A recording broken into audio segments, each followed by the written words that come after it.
Hello, this is Michael Dennin, Vice Provost for Teaching and Learning and Dean of the Division of Undergraduate Education here at UC Irvine. And this is Conversations with the Vice Provost. This is where I sit down, chat with people about a range of issues that I think are of importance to the UCI community, our state, the nation, and hopefully the world at large. And today I have the pleasure of talking with Dean Song Richardson, second Dean of the Law School. Song, welcome. It's great to have you. It's great to be here. Thanks for having me. So what I'd like to start off with, our law school is kind of unique in a number of ways. First of all, in when it was created, how new it is, being within the UC system. Yes. But what fascinates me most is the idea of being created around the idea of social justice. Maybe say a little bit about that, and then I'll ask you some follow-up questions. Absolutely. Yes. So we began because we wanted not only to be the premier law school when it came to teaching and when it came to our research, but also because many of our founding faculty and our founding dean cared a lot about social justice. And by social justice, all we mean by that is people should be treated equally and should also have access to equal opportunities and equal resources. Right. And I think that's something that all of us should care about as a community. That seems obvious. I agree with you. I love it. Yes. Do you guys run into one of the things in our public discourse is often words get co-opted. Yes. And I feel like social justice, often in the public discourse, tends to carry a connotation of liberal. Interesting. Sometimes. Yes. And it depends on the circles. Sure. Is that something the law school has had to run into, deal with, think about, or do enough people get it the way you just described it that it's not really an issue? That's interesting. I mean, I'm certain that there probably are people who Right. view social justice as being a liberal issue. But as I mentioned before, I don't think it has to be that way, right? Yeah. I think that all of us care about that, about equality, about treating people fairly, about ensuring that people have equal access to the opportunities Right. that exist. So despite whether others might try to co-opt it, I think it's something that speaks to all of us. Now, I'm going to ask you a perhaps dangerous question. Okay, Right. I like danger, so let's do it. So sometimes, now I say this with full disclosure that my brother's a lawyer. Okay. Sometimes lawyers get a bad rap. No. Yeah, Is that no, true? sometimes I occasionally. don't understand that. And I I feel- thought physicists get a bad We rap. do, for Okay. being very arrogant. All right. But is there, I think this is an exciting sort of, marketing is too strong of a word, but connection for people to make. Because I would think, at the end of the day, most lawyers go into it for exactly these reasons. And so to make it explicit that the school is about this fairness and justice and equity kind of helps, I think, counteract maybe some negative impressions people often get from lawyers, whether it's from TV or media or other places. Do you get any feedback from the students or the community around this? Are they excited around this idea of social justice, which I think they would be? I think so, and when we speak about social justice, I think the law school is actually even broader than that. So social justice is a very important component of what we believe in at the law school, but public service, I think, would more accurately describe Excellent, yeah. how we view ourselves. And once again, I think this focus on public service, it really doesn't matter what your political affiliation is. It really doesn't matter what field of law you want to go into, right? This is a core value that we pride ourselves on, and our students and faculty and staff also pride themselves on. And with that, I like that. The public service idea, we're starting to have graduates. Yes. How are they, I assume they're finding, I mean, I know how well we're ranked and I know how well we're viewed. Are you getting feedback already from our graduates of maybe some of the advantages or ways being at UCI, this kind of unique new law school, public service, a lot of the focus on it, how that's kind of shaped where they've gone in their careers yet? So with our students, both in terms of the jobs that they do, and they do a wide variety of different types of jobs, they feel like I've said earlier, that public service is just important. And especially being at a public school like the University of California, it fits with the broader mission of the university. When it comes to our students, there's more, though, that make them different from other students. And that's because we also pride ourselves on teaching our students the practical skills they need to be able to hit the ground running the moment they enter their jobs. And we continue to hear that in the community.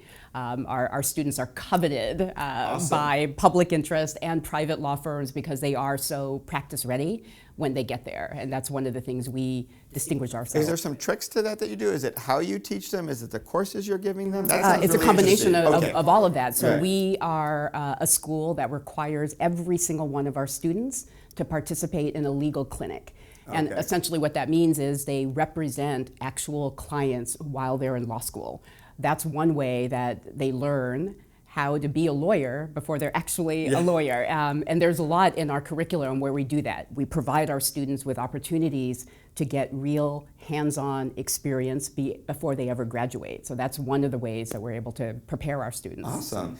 Do they have a good sense? So for me, when I hear public service, which I really like as an image for our law school, I think of it very broadly, being sort of outside the law. There's lots of ways, like you mentioned. You can do it in a private firm, you can do it in government. Obviously, public defense is a way. Yes. I assume our students are really excited about all those dimensions. They are. That's what's exciting about it, right? Because I think often people mistake public service for a certain type of job. Right. And part of my mission in this next 5 years is to broaden that, because our students are broader than just public interest. Public interest Right. is important, but it's that mindset, right? It's that ability and desire to give back to the community that's already given so much, both to the school and to them. Now, how many of them, so I deal with the undergraduates, and we know over half of them changed their major, right, in their 4 years here. They're 17, 18. By the time they're coming to you in law school, how many of them really know what type of law they want to do? I mean, and law school is even shorter. It's 3 years, right? If I understand this right. And how much do you see them moving and discovering new things and being flexible? Because I think for some of our undergrads, that's a useful piece of information to have. So what's interesting is, and it varies by class and by student, but there are a lot of students who think, just like I did when I was a law student, that think they know exactly what it is that they want to do. Right. And some of them actually do that at the end, but many of them, including me when I was in law school, and this is what I tell the students, even if you think you know, take a wide variety of classes, even classes you think you have zero interest in, because you never know, right? That you might find that passion in tax law when you thought you were going to be a public defender, right? So you just never know. And so I try to tell them my own story about that and encourage them just to try a lot of different things. Well, good. That'll help students, because I think I've noticed students these days, so many of them think there has to be one right path. Yes. And to know that your life can meander Exactly. is just really helpful for them. Yes, I completely agree. So switching topics. All right. And speaking of you and meandering, I have to share. So I've heard, as an administrator, you have to go to many different trainings. Yes. Right, and different things. And I heard you speak, I hope this is right, at the CO Roundtable Yes. a number of years ago. That's right. On implicit bias. Yes. And I was very impressed. Thank you. One of the things I liked about it, and I'm going to get, is I felt you understood where your audience would be and was coming from. And so it really helped give a nice twist to the talk. And you must have to talk about this a lot to lots of different audiences. For those who are already lost, because I've used a word they don't know what it is, first tell us a little bit, implicit unconscious bias. What is it? What got you into it? So unconscious bias refers to the way that our brains work, right? So our brains are like computers. Our brains do a lot of things in the background that we're not even aware that they're doing. And just like computers or artificial intelligence, actually, it learns from the inputs that it gets. So our brains begin to make unconscious associations that they learn just from reading the paper, right? Just from watching TV. So one of those unconscious associations that we develop is we learn what different races mean. So for instance, blacks are associated with criminality. Asians are associated with math and science, right? So we know those stereotypes. I'm, by the way, black and Korean, just so that's clear. I always say people will get confused because they don't know, their unconscious brain is confused about what to do with me, right? So, but I have these unconscious biases because I've learned these associations. And although I disagree with them completely, our brains don't care about that, right? They just learn these things through constant exposure. So I took a test called the Implicit Association Test that's supposed to give us access to our unconscious. And I realized that despite the fact that I was a civil rights lawyer and I view myself as being very egalitarian consciously, I had these unconscious biases that most people have. So I wanted to understand why I did, because it can influence our behaviors and our judgments. And that's why I started down this road of research. Now, a place that's very sort of close to what I do is, and I know a little bit of the research on, is of course in science. Yes. There is a lot of research on unconscious bias towards women. Yes. And that's been pretty well established. Yes. And what always fascinated me is, as you just shared, both men and women have it. Exactly. Right? It's not men being biased against women. It's kind of what our brains have learned, That's right. unfortunately. Yes. And that clearly has direct impact to people's lives, because it comes into tenure and promotion, it comes into evaluating papers and grants. I would think in law, though, it's probably even more dramatic. Not to discount what's happening in science, because obviously that's critical and important. But it seems to me sometimes the stakes might even be higher in like criminal cases and in law. Yes. You know, just right. No, and at that's least why viscerally. absolutely. So I If assume it's a that's criminal part of case. your connection from That- studying this from the law side. That is, and as you may know, I was a former federal Right, and yeah. state public defender myself, and so in terms of the impact on someone's actual life, if people are making decisions based on their unconscious biases, it can literally be a life and death decision. So So are there things, you know, I mean, I feel like on some of the issues in science, right, where, you know, we could possibly help some of this by doing better at blind review and really not knowing. And, and in our review of things like cases and papers and proposals, you can think about those as being much easier to make blind because of the nature of it. And that's one way of doing it. I would imagine that's a little harder in like a trial situation or a trial case. Yes. Are there things that people are looking at in the justice system to sort of mitigate this? There are, and I'm working with a group in Seattle of judges and prosecutors, defense lawyers, and civil lawyers to figure out what we can do within the courtroom to try to mitigate some of the influence of unconscious bias on jury decision making and on judge decision making. So when it comes to judges, for instance, there are judges now who are blinding themselves to the particular defendant in a criminal case that they're sentencing. So there are things you can do when you take the science seriously. So they'll remove the photo so they don't know who it is before they make the sentencing decision. They'll remove any references in the reports that they get to race or proxies for race. Then they'll make a decision.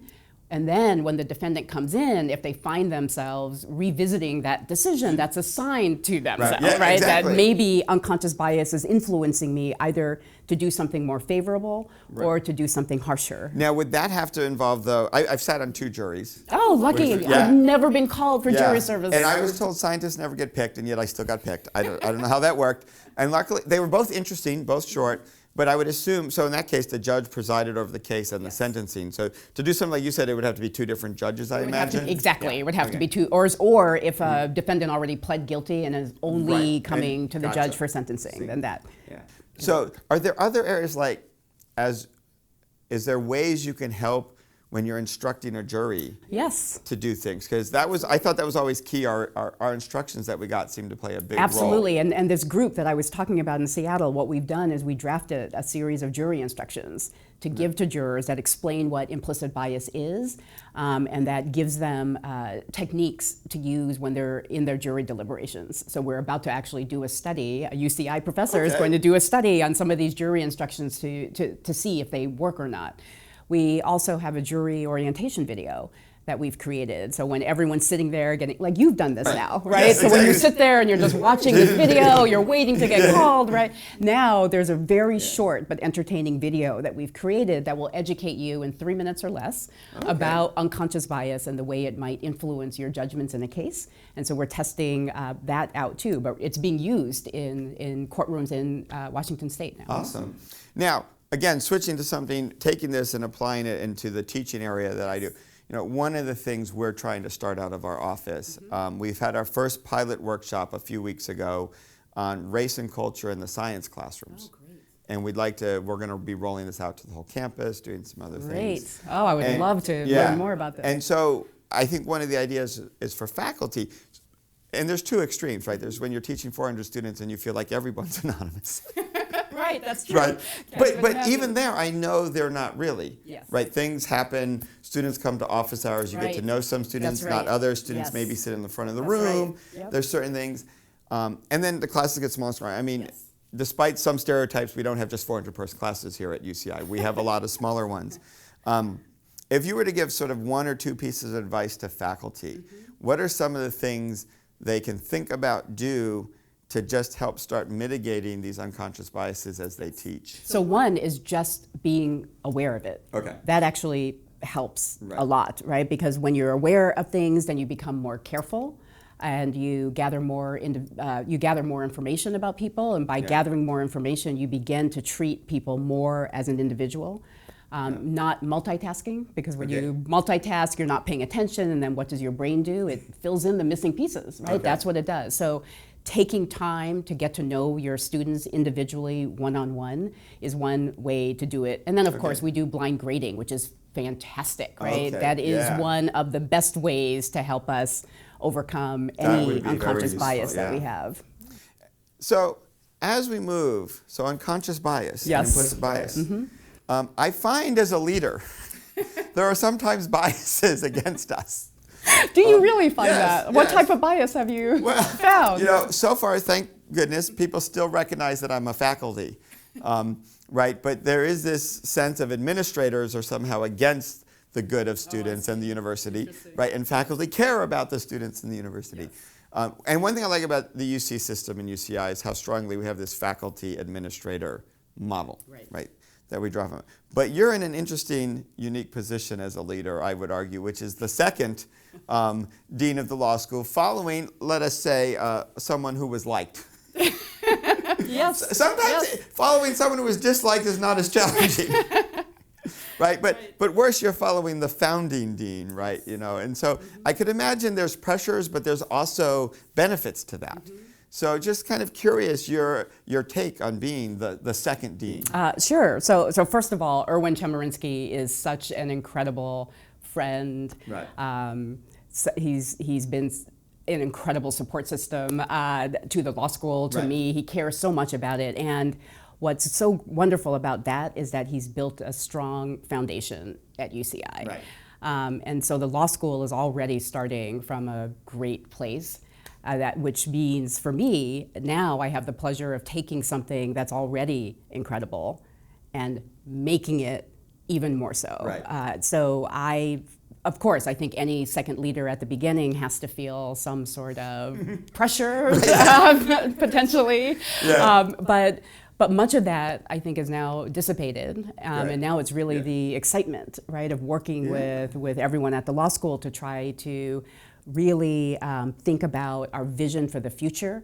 Where is it that we're going? How do we keep up our current trajectory and get even better than we are now?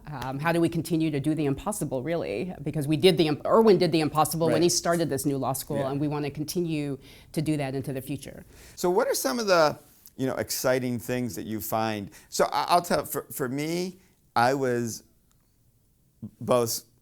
was pleasantly surprised that how much opportunity being at this level gives you to shape things and to work with people and to help people kind of realize visions they have for units.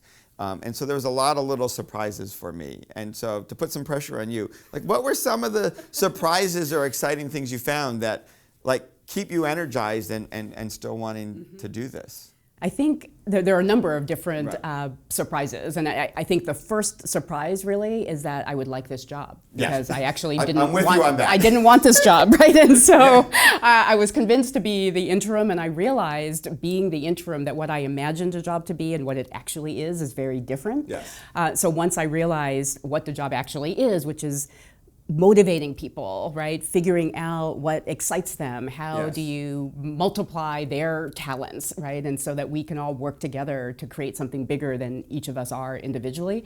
Once I realized that was a job, I just loved it. And because now it just frees you up to work with your colleagues to imagine a future and then put the pieces in place to make that future happen, right? And so that's what's so empowering about it and exciting about it, right? So that's sort of the big picture view of why I love this job and the people that I work with. I don't think I don't think I could say it better. That's kind of resonates so well with my experience, is discovering that aspect of it. Yes. And what it really is. Right. So it's not really about you. No, right? it's not. About the institution. Yeah, that's Yeah. what I love about it.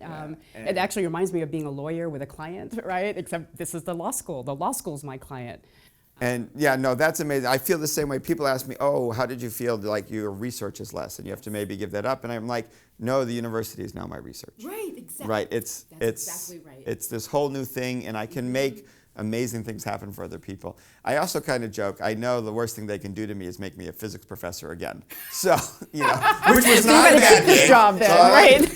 But and the other piece of it is, I think, you know, at some point I will step down and be a faculty again. Right. And so I just keep in mind, I don't want to do anything that would create a university I don't want to be a professor at. Right, that's, Right, you know, that's a good which point. is, That's a good point, because you still are a member of 'cause the you're faculty. you right? are. And a member of this and community. it keeps me grounded and keeps me, Absolutely. you know, doing things. Absolutely. Well, that is amazing. We are so lucky to have I you. am so lucky to be No, here, this is so amazing. thank you. This has been great conversation. Thank you so I've much. had fun. Thank you Yes. very much. So this has been Conversations with the Vice Provost. Thank you for watching. We look forward to having you come back for another video.